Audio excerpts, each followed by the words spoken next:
South Korea says it is unable to pay $350 billion upfront to the US under a tariff deal proposed by Donald Trump. The country is now looking for an alternative. Now, a trade deal between the United States and South Korea is in a flux following Donald Trump's demand for a $350 billion upfront investment.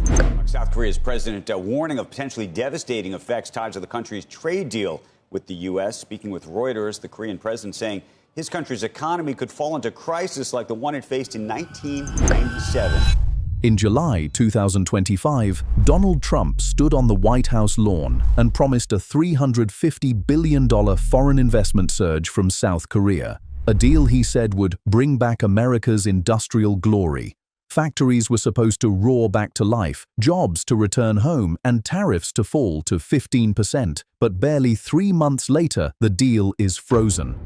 $350 billion stuck in limbo, confidence shaken, and America's closest allies pulling away. What was sold as a revival is now a reckoning. But what followed stunned both Washington and Ottawa. The July agreement was meant to reset US-Asia trade. In exchange for tariff relief, Seoul would channel $350 billion into American factories, chips, and energy plants over 5 years, equal to a third of South Korea's GDP and 5 times its annual defense budget. For Washington, it was a strategy. For Seoul, it was a risk. Within weeks, warning signs flashed across Seoul's financial district, a sharp drop in the won, foreign outflows surging 15%, and investors whispering about another 1997. Before we unpack the $350 billion shockwave, hit subscribe.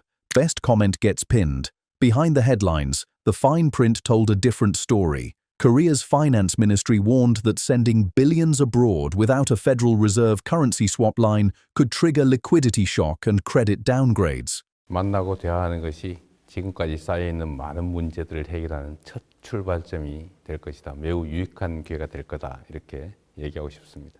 Trump's team wanted upfront payments. Seoul insisted on phased delivery tied to actual projects.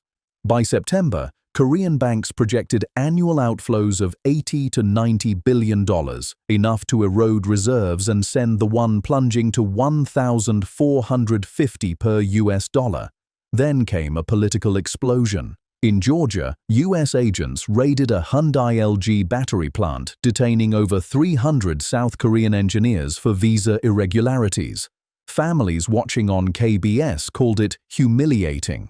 Executives called it a warning shot. Suddenly, what was a deal of trust looked like a trap. By early October, Seoul's public support for the agreement fell below 30%. The truth was far more complicated.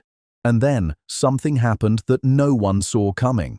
On October 13th, South Korea formally requested a Federal Reserve swap line to stabilize its currency before any transfer. Washington refused. Without the guarantee, Seoul paused payments. By late October, foreign direct investment from Korea to the US fell 38% year-on-year. Analysts warned that Washington's hardline approach was eroding trust faster than it built factories. The won remained volatile, and South Korean equities lost $42 billion in market value in 1 month. For many Korean families and exporters, this isn't politics, it's survival. While Trump pushed for control, allies saw confrontation. The $350 billion headline became a symbol of American instability, and that's where Canada and Europe stepped in. While Washington debated, Ottawa executed. Canada secured $27 billion in new EV and battery projects from Volkswagen, Honda, and POSCO in 2025 alone, creating 17,000 direct and indirect jobs. Bloomberg reports Canada's GDP grew 1.9% in Q3, double the US rate, driven by exports of critical minerals and automotive components to Europe and Asia. At the same time, the EU unveiled a $600 billion industrial partnership 2030 to boost clean tech manufacturing and rare earth refining.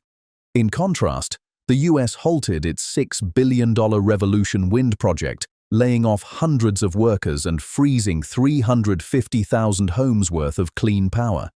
Europe and Canada filled the void with certainty and clarity, qualities global investors say now matter more than tax cuts or tariff caps. By October's end, Canada and the EU had attracted a combined $640 billion in new industrial commitments, almost double the US figure for the same period. Economists say capital is following stability. For America's rivals and neighbors, Trump's tariff wars have become their opportunity, but that was only the beginning. And yet, one decision could determine who controls North America's next decade of industry. The IMF warns US growth could drop 0.7% by 2026 if tariff uncertainty continues, roughly $60 billion in lost output and thousands of jobs. For Canada and the EU, that gap is a door to dominate green manufacturing and critical minerals for a generation. The next 48 hours will decide whether America rebuilds trust or hands its industrial future to its neighbors. You're watching Maple States, where verified facts meet sharp analysis. Subscribe and share your thoughts. The best comment gets pinned.